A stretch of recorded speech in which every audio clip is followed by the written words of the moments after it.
Welcome back to a 49ers edition of the Bay Area Beat. I hope you all are as excited as I am for week one of the NFL season. You got your fantasy drafts done, your season-long futures in, and all ready to just talk Niners, talk NFL, NFC West. But before we do that, before we get into everything 49ers, I want to start off. I want to apologize, put my hand up. Last time we talked on these airwaves, it was middle of July, and I told everyone that all summer long I would be having bi-weekly episodes talking the Giants season, post Rafael Devers trade, talking the Warriors free agency moves, talking the Niners season preview, expectations, what we really thought coming into this season. And hand up, I haven't had an episode since then. And I can blame myself. Obviously, I wasn't as on top of it as I would have liked to be, but to be perfectly honest, the Giants took it out of me, being the worst team in baseball since they traded for Rafael Devers in mid-June. The Warriors, 2.5 months into free agency, have yet to make a single transaction. Yes, I read that right. Not a single transaction, not a single player signed from free agency. They have their second-round draft picks. Jonathan Kuminga is still unsigned. Al Horford is still unsigned. Gary Payton's still unsigned. A lot of these moves are expected to be done and are waiting on the Jonathan Kuminga news, but this is the first time in my life that we are now September 3rd and we still have no resolution on what the Warriors starting lineup is going to be and who this roster is actually going to be 5 weeks from now. I mean, preseason starts in a month and we know nothing, but let's get back on track. Let's talk Niners. Talk a little bit about the cadence, what this podcast can look like for real this time. I'm not going to be saying empty promises this year. Football season, this is the most exciting time of year. We got NFL just starting. We got baseball. September baseball is usually fun, but if your team's good, we got the Warriors season kicking off in 6 weeks. So this is an amazing time of the year. There's so much sports to be talking about, so much more to be talking about than in the middle of July. What this podcast is going to look like the next couple of months, you ask? My goal, and I'm going to hold myself as best as I can to this with the caveat of I work a full-time job and I work in sports and I work on Sundays, but I want to do a podcast after every single game. So if the Niners play on Sunday like they do this week against the Seahawks, my goal is to have a podcast out Monday. If they play on Monday, we'll have a show out Tuesday. If they play on Thursday, we'll have a show out Friday. Now, hold me to this, hold me accountable, but to be completely honest with myself, I might miss a week here and then, or I might be 48 hours behind the game because of a crazy work shift or a scheduling mishap or whatnot. But I'm going to do what I can to recap every game, preview the next game, and just talk Niner football as much as we can. I am a die-hard Niner fan. You probably can tell from my shirt, my hat, my takes from 6 months ago in the draft and free agency, but Niner football is as much of a love of mine as any. I mean, the Warriors, I say this every season. In May and June, Warrior basketball is my favorite sport. In December and January, during a good football season, the Niners are my favorite team in sports. So I'm just fired up. Let's get into it. Let's start off. Let's recap the offseason a little bit. So as we all probably know, the Niners lost a lot of talent in free agency. They lost Deebo Samuel to a trade. They lost Daria Greenlaw, Talona Hufanga, Charvarius Ward, Javon Hargrave, Aaron Banks, Leonard Floyd, all to free agency. They traded Jordan Mason. A lot of talent from the 2023-2024 Super Bowl team that is no longer there. They have to fill in guys like Deebo. I think that's going to be a Ricky Pearsall replacement. Dre Greenlaw. I've heard a lot of really good things about D. Winters playing linebacker alongside Fred Warner and his growth. And one of the big themes I see in this 49ers season is they are relying on a lot of these rookies from last year, so second-year guys, and even rookies from this year, to really make major strides to replace some of these key guys. Like I said, Ricky Pearsall will be replacing Deebo.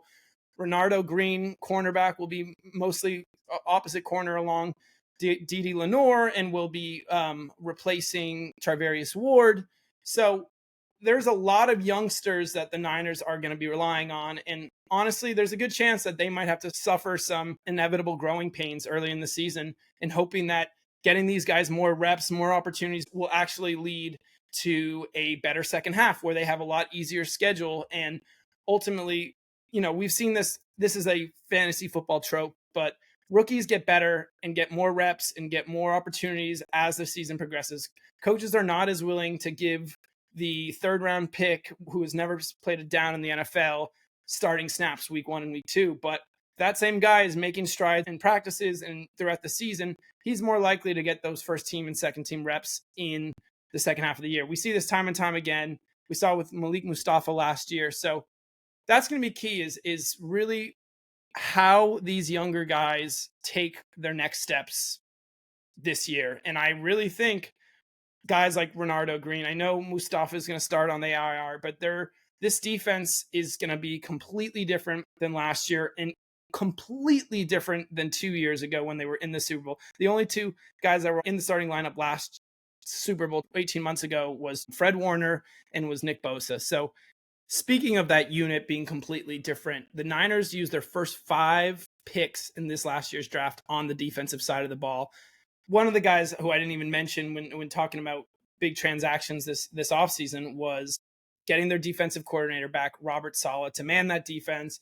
Nick Bosa said for years that no offense to Nick Sorensen and to defensive coordinators of their past couple of years, but Rob Saleh is a different dude in the locker room, is a different minded defensive coordinator. And I really think he knows the strengths of this defense as well as anybody. He coached here for 3 years on the defensive line and was there when Nick Bosa was at his best. The defense was collectively at their strongest.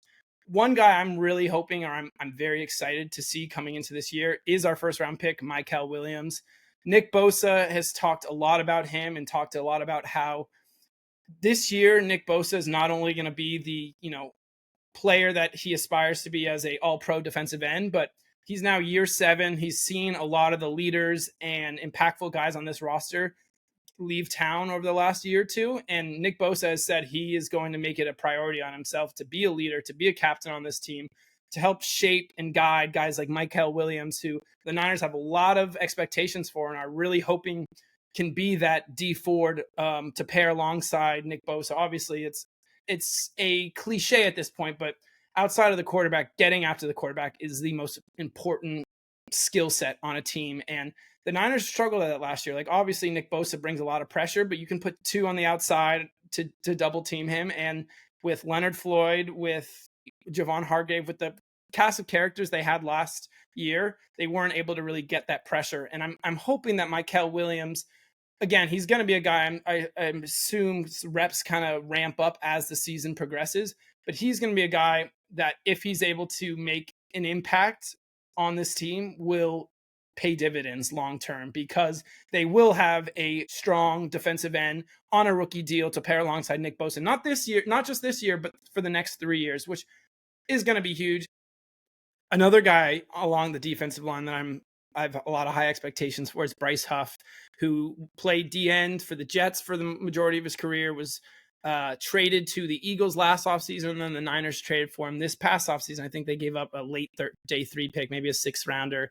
And there's a guy that has had double-digit sacks in his career, is likely going to play a lot of the passing down. What I expect is come second and third down, especially third and longs, he's going to be on the field in all those scenarios, getting after the quarterback. Obviously, Rob Saleh loves to blitz. And then Mykel Williams will more so on those early downs when you're expecting more of a rush. Mykel Williams will play D-end, and he is a lot, I think, where his skill sets lie right now is his ability to stop the run. I think what the Niners are looking for in projecting is a guy that will be able to eventually get 10 to 12 sacks a year as well. Now let's talk about where the Niners might struggle or what may actually prevent them from winning the division, getting back to the playoffs. A few position groups that I worry about a little bit heading into this upcoming season is their outside corner. Obviously, D.D. Lenore is going to be there. Upton Stout, who we're going to talk about later on in the episode, is mostly going to be playing the nickel. And then you have that other outside corner. It's going to be kind of vulnerable. I know they have a few rookies coming in, second-year guys, but an injury goes down to D.D. Lenore, there's going to be a lot of below-average corners looking to guard Puka Nacua, Devontae Adams, Jackson Smith-Njigba, Marvin Harrison. There's a ton of wide receiver talent in the division.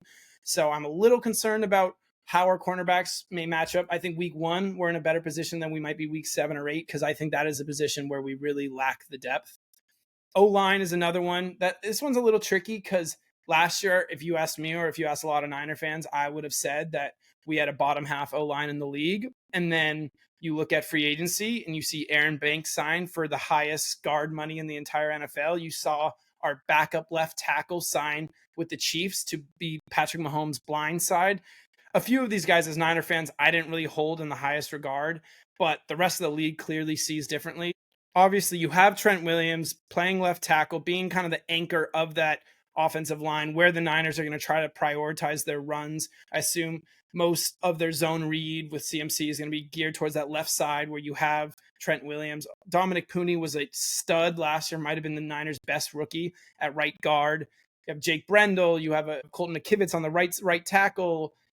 It's a unit that I think on paper is not as talented as a lot of the best units in the NFL. You look at the Eagles, you look at the Broncos, but with the O-line coach, Chris Forrester, and with a lot of continuity, a lot of these guys have played together for a year, 2 years. I think we'll be able to find schemes and gaps to best utilize their skill set. And I don't think it's necessarily going to be much of a downgrade from last year, even though we lost 40% of the offensive line. Now, lastly, and this one's probably been touched on a lot, is the wide receiver depth or the lack of wide receiver depth. Brandon Ayuk's starting the season on the PUP. He's expected to miss at least the first four, or is required to miss at least the first 4 games of the season. I think if I'm thinking in an optimistic way, maybe he comes back for week 5, but I think he's going to be 60% of the player then, and he's probably going to be getting 50 to 60% of the snaps. We have to remember, he didn't just tear his ACL last year. He tore his MCL. He had ligament damage. He had to get multiple surgeries. This wasn't like a basic tear, 9-month recovery. And Adrian Peterson, Stephon Diggs, who's going to be starting week 1 this year. This was a pretty massive knee injury. And I'm not sure he's ever going to, be the Brandon Ayuk of 2 years ago, but am sure that he's not going to be that guy this year. Or, hopefully I'm wrong. Let's hope I'm wrong there. But like, this is a lot to ask 12 months after this guy had a brutal injury. After him, you have Ricky Pearsall, who's expected to replace Debo, mostly be in the slot. He's going to be the wide receiver 1, should be the wide receiver 1 for this team, considering his profile, considering the routes he likes to run, and where kind of Brock Purdy's skill set lies. Obviously, Juwan Jennings, who was holding out for a contract most of the offseason. If that story is not as a tale as old as time for Niner fans, Ayuk did this the year prior. Debo Samuels did it 2 years before. Nick Bosa's done it. And from what we've seen, when guys typically hold out and then eventually do play week 1, is there's a little bit of a ramp up time. We saw that with Ayuk last year. He was slow. He was not able to get out of his routes. His route running was not nearly as efficient as the last 2 seasons we saw. And unfortunately, he got injured in that week 6 game. We saw this with Debo a couple years ago. So I'm a little concerned about what Juwan Jennings is going to be, particularly early in the season. He had the calf injury too, which we should note. And it's kind of hard to tell like how much of this holdout was the injury, how much of this holdout was the actual wanting to get a new deal. He wanted $20 million a year. I mean, I love Juwan. He's an incredible blocker. I think he's an awesome wide receiver 2-3, but like $20 million a year, dude, like we'll enjoy your unrestricted free agency next year. So that's who I expect the Niners to line up, wide receivers 1 and 2. And then we got guys like Marquez Valdez-Scantling. We got Sky Moore, Russell Gage, Jacob Cowing, who's injured, all kind of filling in the 3, 4, 5, 6 roles. And that is a lot of unproven guys, a lot of guys who have mostly just been depth throughout their career. So wide receiver is not the most important position in the league, maybe particularly in a Niners offense that's going to rely a lot around CMC, around zone running, around getting the ball to George Kittle in space, but it is definitely a concern of mine. So we got the negatives out of the way. One last negative, and I'm going to do a mini rant here just because I saw this 6 months ago. I called this out in my podcast when the Niners had their free agency, but another free agent, probably the biggest free agent the Niners signed, which again, the scale of big is not very high considering most of these guys were depth. But the Niners signed Demarcus Robinson, wide receiver from the Rams, who had a pretty good season last year. He was supposed to replace Ayuk as the X receiver, but At the time, he had a DUI, he had a pending court case, and I talked about this with my friend Alex on the pod that it was very likely that he was going to be serving a 3-game suspension to start the season. The NFL even announced that was the most likely outcome prior to his free agency. But Kyle Shanahan and John Lynch, who have done a lot of good things in their 7 years with the Niners, failed to recognize that this guy suspension came at the same time as Ayuk being out for the first 4 weeks of the season. And now the guy who was there to replace Ayuk will be sitting on the bench with Ayuk serving his 3-game suspension. Obviously, he'll be available for game 4 when Ayuk's still out and in the weeks leading up when they're ramping up Ayuk. But that to me was just a blatant miscalculation of how do we get a receiver to replace Ayuk? What's going to be the timeline? Let's maximize these first couple weeks of the season, which they have a slightly harder schedule compared to the second half of the year. And to me, it just felt like a obvious miss from a miles away. And now we're facing the consequences. And a receiver we're paying $5 million a year to line up out wide as the X is going to be suspended, which shout out to Kyle Shanahan and John Lynch. But let's move on. No more rants.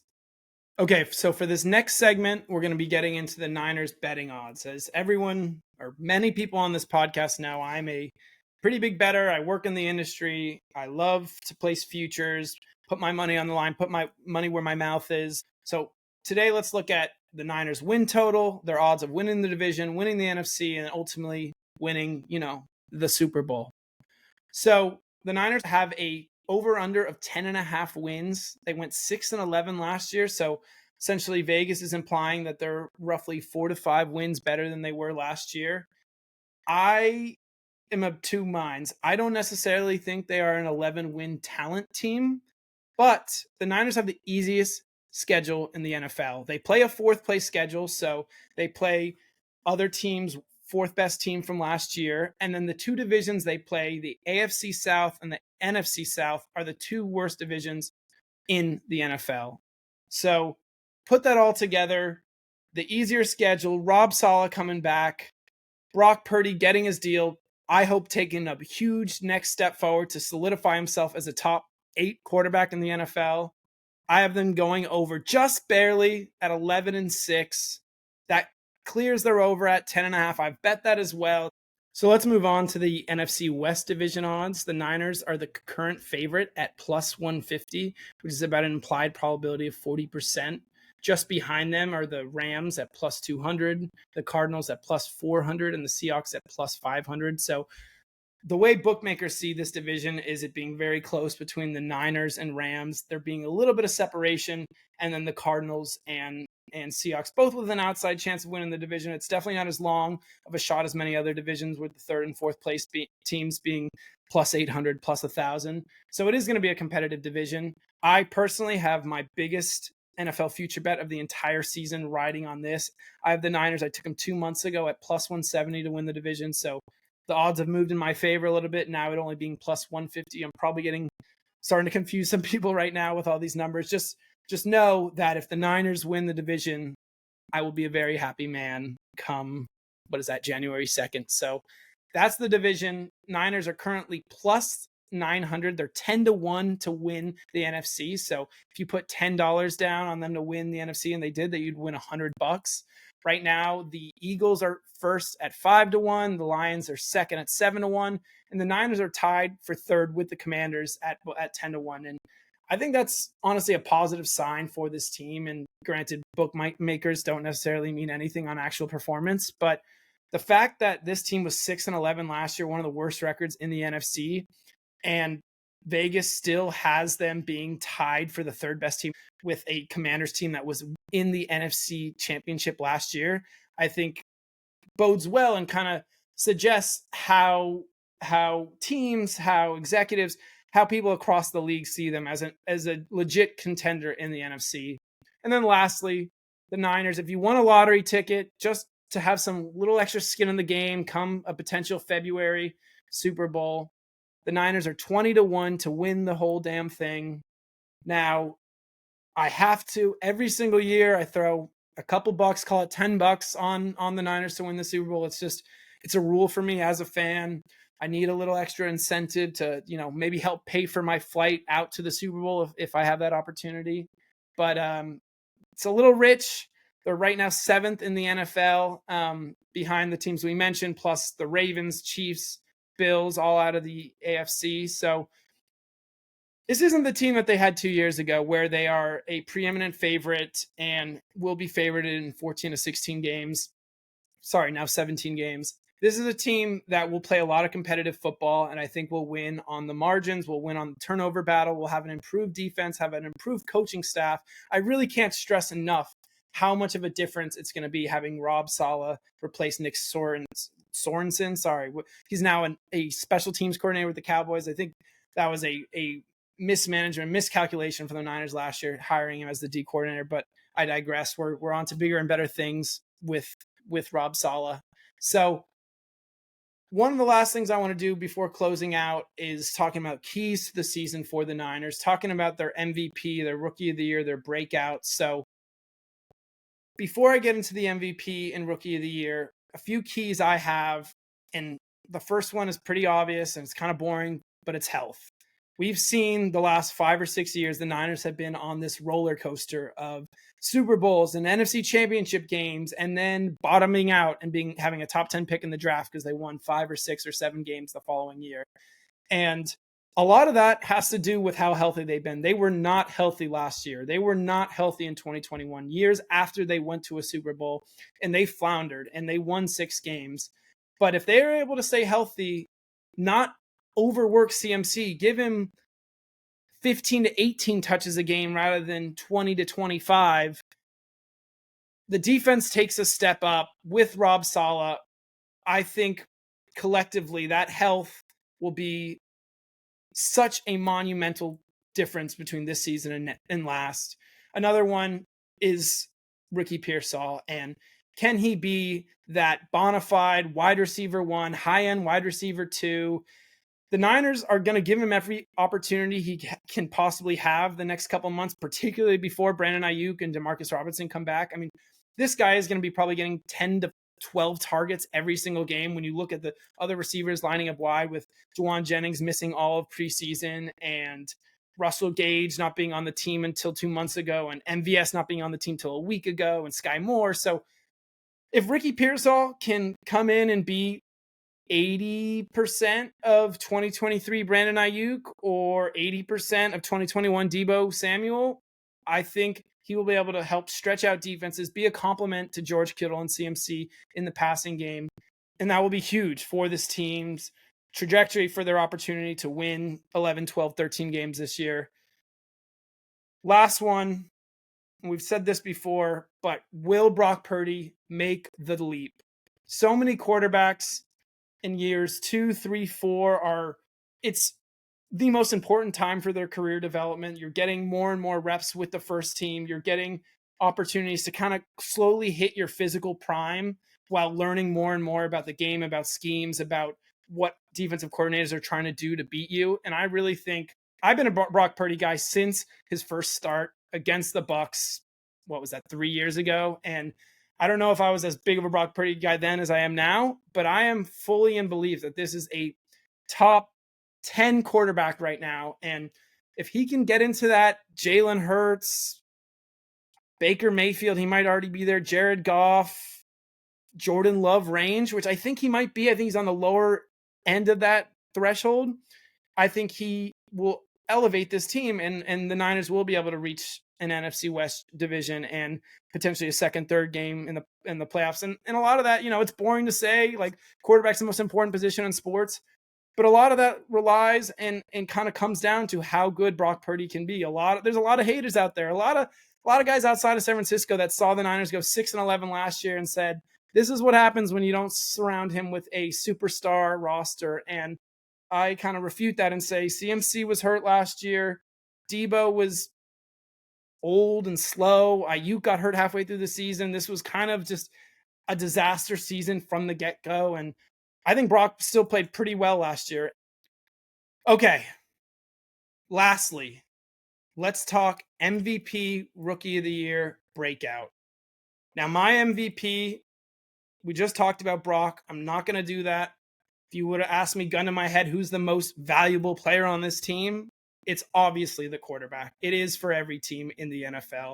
But the guy I think will have the biggest impact on this team's trajectory, and if they are able to get back to the promised land and win the NFC West, is Nick Bosa. And it's for all the reasons I've just mentioned. Him coming back with Rob Saleh, I expect him to be the 2022 Nick Bosa, who won the Defensive Player of the Year, or to be a guy who's an all-pro and is just causing absolute havoc along opposing teams' offensive lines and quarterbacks. And if he is able to not only, be the all-pro defensive end that he has been in years past, but he's able to be a leader and is able to help shape these younger guys, Alfred Collins, Mykel Williams, the ones we've talked about, and is able to bring this defense back to a top 10 unit in the league, the sky's the limit. And I really think Nick Bosa will be the MVP of this team if they are a 12-13 win team. Now, for Rookie of the Year, going to shy away from Mykel Williams. Although I have a lot of high hopes for him, I do think he's going to be in a little bit of a timeshare with Bryce Hall on the defensive end. Like I said, I think he'll mostly be playing running downs, first and second early on. We'll eventually get more and more mixed in passing downs. So I'm going to go with Upton Stout, our third-round pick at corner. He is a nickel. He's 5'8", so he's a little guy, 180 pounds. And he brings energy to every single practice. He's quick. He's athletic. He's instinctive in coverage. He's aggressive in run support. He plays a lot bigger than his 5'8", 180-pound frame. And he has, some wiry strength. He's tough. He's a fierce competitor. He's everything that the Niners are looking for in a nickel corner who's going to kind of cause havoc in the run game, who's going to be able to match up against opposing team's best slot receiver. And I'm really excited for him. Everything I've heard around camp is he has blown the Niners brass and front office and coaching staff, their expectations out of the water. And he has a lot of, put on his plate. The cornerback depth is not great for the Niners, but I do think he will be the most impactful rookie in 2025. And then lastly, the breakout. You've probably heard about him enough if you listen to fantasy football podcasts or if you have just been tuned in with Niners training camp. He's gotten the most buzz all offseason, and that's Slick Ricky Pearsall, the man who was shot 12 months ago to the day. Like I said, is expected to be the wide receiver one on this team, has every opportunity to command 110 targets and 85 catches and 1,100 yards and be really a key player in this offense. This is the time to do it. You're a second-year guy. You're a year removed from the shooting. Like this is the time for Ricky Pearsall to break out. And again, hand up here, I wasn't the biggest Ricky Pearsall guy in the draft a year and a half ago. I thought it was a reach. I thought the Niners should have taken Cooper DeJean, who was arguably on his way to a Super Bowl MVP last year. But I am all aboard the Ricky Pearsall train, and I'm ready for him to take that next step, be the breakout star the Niners need on offense this year.